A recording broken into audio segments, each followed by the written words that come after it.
Olá, sou Celso Giannini, psicanalista, e este é o Nas Barbas da Psicanálise, um espaço dedicado aos diversos tipos de terapia e aspectos relevantes da saúde mental. Hoje o nosso papo é sobre gênero e sexualidade, e para falar sobre isso eu convidei o psicanalista e professor Dr. Pedro Ambra. Tudo jóia, Pedro? Tudo ótimo, obrigado pelo convite. Eu queria saber de você o seguinte: explica um pouquinho para as pessoas essa diferença desses conceitos de gênero e de sexualidade. A gente tem 3 níveis de coisas que não são necessariamente iguais, né? Uma é o sexo, né? O sexo entendido no seu sentido anatômico. Pênis, vagina, seios, barba. Uma outra que não é necessariamente igual é a noção de gênero, né? Que é uma ideia que nasce mais ou menos nos anos 60 por conta da experiência com transexuais e intersexuais. E essa ideia de gênero, ela entende que a nossa forma de viver, o sexo, não necessariamente pode ter a ver com essa corporeidade. Então, o gênero é entendido como uma espécie de identidade. Sou homem, sou mulher. E hoje em dia, sou trans, sou fluido, e assim por diante, né? Mas quando você tem essa primeira separação, a gente pode entender que você pode ter tanto um sexo que está em conformidade com o seu gênero, que se chama de cisgeneridade, ou pode não estar. Então você tem a transgeneridade, né?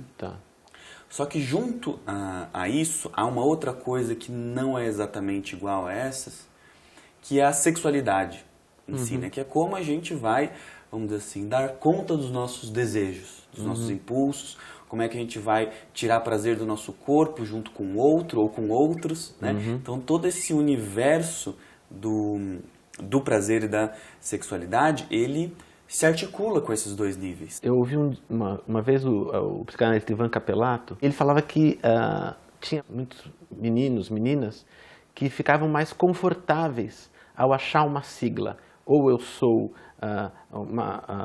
bissexual, ou eu sou assexuado, mas na verdade eles não vivenciavam essas coisas. Era mais fácil eles se abrigarem atrás de um rótulo do que vivenciar a angústia, a divisão, a clivagem. Você acha que tem a ver isso nos jovens de hoje? Assim, você acha que eles no sentido político, é um sentido político ou é um sentido pessoal, de se acomodar em alguma identidade? Assim? Adolescentes e adultos são, vamos dizer assim, máquinas de tentar produzir sentido, produzir identidade. Por quê?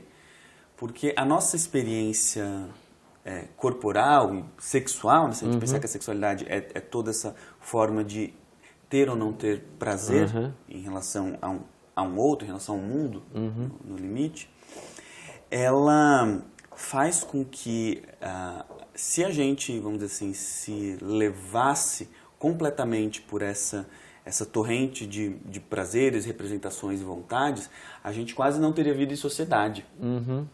Então, é preciso que a gente, vamos dizer assim, se aliene em determinadas identidades. Sempre. Todo mundo faz isso. Não são só os adolescentes que estão atrás de rótulos, né? Veja, por exemplo, e elas não precisam ser só sexuais. No mundo do trabalho, por exemplo, uma pessoa, vamos dizer, essa modificação que aconteceu, né, com o neoliberalismo, no qual os empregos são trocados com muita facilidade, né? Então, alguém perdeu o emprego, sei lá, nos anos 50, a pessoa vai fazer, bom, mas eu passei 30 anos nessa empresa, o que eu sou agora? Isso é uma questão de, putz, mas minha identidade estava ligada com o fato de eu ser... Na verdade, a identidade era ligada, parecia que o que você era o que você fazia. Exatamente, né? Exatamente. Com as desregulamentações do universo do trabalho, essa fluidez, vamos dizer assim, ela passou a ser mais possível. No entanto, a gente sempre continua dependendo dessas nomeações.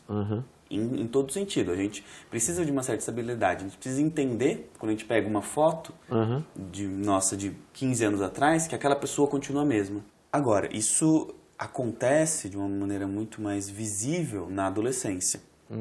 Né? Por quê? Porque quando você tem esse contato com essa corrente de impulsos, de possibilidades, tanto no sentido mais hormonal da coisa, quanto no sentido da vida mesmo. Na adolescência ela é uma abertura para sonhos, para possibilidades, para novas relações com o outro que não eram possíveis. Né? Então, quando isso acontece, acontece um outro fenômeno que é o oposto, que é como é que eu vou dar conta de todo esse horror que é essa abertura infinita. Essa abertura infinita. Eu vou me alienar em identidades. Entendi. Aí os grupinhos, as panelinhas, etc. E tal. O que gênero tem a ver com poder? Enquanto essa polaridade homem e mulher, masculino e feminino. O Oscar Wilde, ele tinha uma frase muito interessante, né? Que era quase freudiano-Foucaultiana. Ele dizia o seguinte, que tudo é sexo, menos sexo. Sexo é poder. Então, nessa frase, acho que tem coisas muito interessantes que falam tanto da questão do poder no interior da sexualidade, mas também, rumando para o que você tinha perguntado em relação ao gênero, o gênero ele não é simplesmente um conceito que fala sobre a sua identidade individual. Né? Ou melhor, quando ele é usado dessa forma, ele é muito redutor. Né? Certo. O gênero ele é, sobretudo, uma relação, e uma relação de poder. Tá. Né? Por quê? Porque tanto ele se exerce, às vezes concretamente, às vezes com violências mais visíveis, por exemplo, aquelas do machismo, da violência, do estupro, ou de formas menos perceptíveis, mas igualmente potentes, por exemplo. Mais veladas, mas claro, mesmo assim violentas. Claro, e que são relações sociais, não são algo que você possa localizar na escolha de um indivíduo. Se a gente for para as questões que desafiam essa dualidade, como por exemplo as transexualidades, a coisa fica ainda mais complicada. Com, por exemplo, as questões de transfobia. Né? Uma travesti, uma transexual que anda na rua, tem também uma série de outras violências que ela está sujeita que outros não estão. Então, o gênero ele carrega laços muito íntimos com assimetrias e relações de poder, e por isso que, daí o outro lado da questão, as identidades elas voltam a ser importantes para afirmar esse tipo de diferença e poder lutar por uma igualdade. Entendi. Né? Essa que é a contradição, só que afirmá-las radicalmente acaba deixando coisas de fora do ponto de vista do sujeito. Essa é a tensão. No caso dos transexuais, das transexuais, eu acredito que a coisa fique mais gritante porque uma visualização corpórea de um desejo, né? E as pessoas às vezes ficam meio violentadas no fundo, lá no inconsciente, por não conseguir extravasar qualquer desejo, né? Às vezes nem saber qual o desejo. É interessante isso em termos políticos. Assim, todo mundo tem que lutar por um lugar ao sol politicamente, individual e socialmente falando, mas no caso de uma escolha tão, como eu diria, tão forte mesmo, né? Que transgride os padrões, deve ser mais difícil ainda, né? Mais elaborado, né?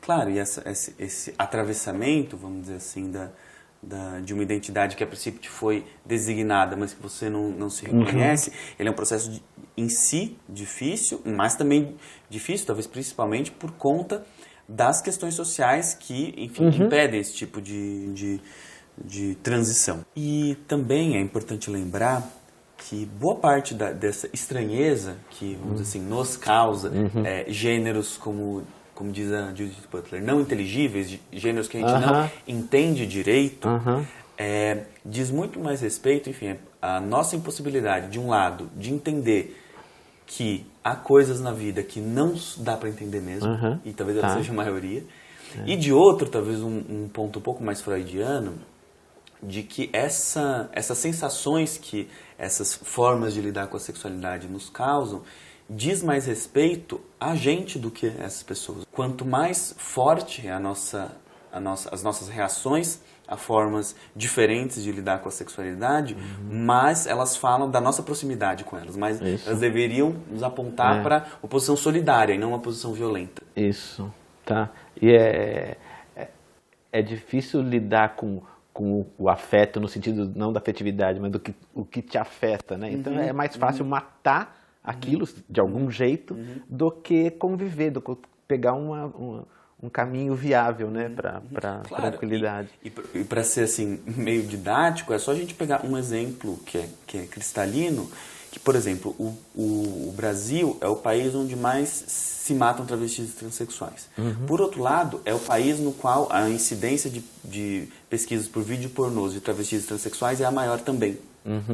Então essas dimensões elas estão muito uma muito latência próximas. Sim. espantosa. Sim, né? sim, sim, e muito perigosa, Perigosa. se ela é tratada dessa maneira tão asséptica, tão aparentemente neutra. Quando você foi escrever o livro O que é o Homem, né, você encontrou muito mais material sobre feminilidade, feminino, do que o masculino, né? Quando eu comecei minha pesquisa, o que me chamou a atenção foi justamente essa simetria, né? Bom, mas o que significa para a gente, enquanto pesquisador e psicanalista, o fato de a gente ter tantas produções sobre mulheres e não sobre homens? Será que, no fundo, a gente ainda não estaria achando que o homem é uma coisa natural, uma coisa universal, que não precisa de explicação, e a mulher continua sendo uma espécie de costela, no fundo, ainda que uma costela valorizada, não precisa ser uma coisa meio diferente que você precisa explicar? Então, vendo isso, eu tentei, vamos dizer assim, desnaturalizar o masculino, isso do ponto de vista da pesquisa, né? Agora, se a gente for pensar isso de uma maneira mais, vamos dizer assim, psicológica, e novamente a partir do Freud, essas duas posições, né, elas estão intrinsecamente marcadas no nosso psiquismo, né? Ele dizia que toda criança ela é bissexual, ou seja, ela tem em si os germes de tudo aquilo que a gente denota como masculino ou feminino, né? Cabe a cada desenvolvimento pessoal ao longo da vida e deixando partes de um desses dois lados para trás. Só que se deixar para trás, ele sempre carrega contradições. Sempre vai ter algo, mesmo no mais masculino dos homens, que diz respeito ao feminino. Isso teria algum paralelo com o Jung na parte do ânimos e ânima, ou não? Olha, o Jung ele vai seguir por um caminho muito diferente, que é, vamos dizer assim, universalizar essas posições de masculino e feminino, por exemplo, a partir dos arquétipos, né? Ou do inconsciente coletivo. Né? E com Lacan, por exemplo, essa questão de homem e mulher, ela fica ainda mais distante desse tipo de compreensão arquetípica. Por quê? Porque homens e mulheres vão ser sempre posições.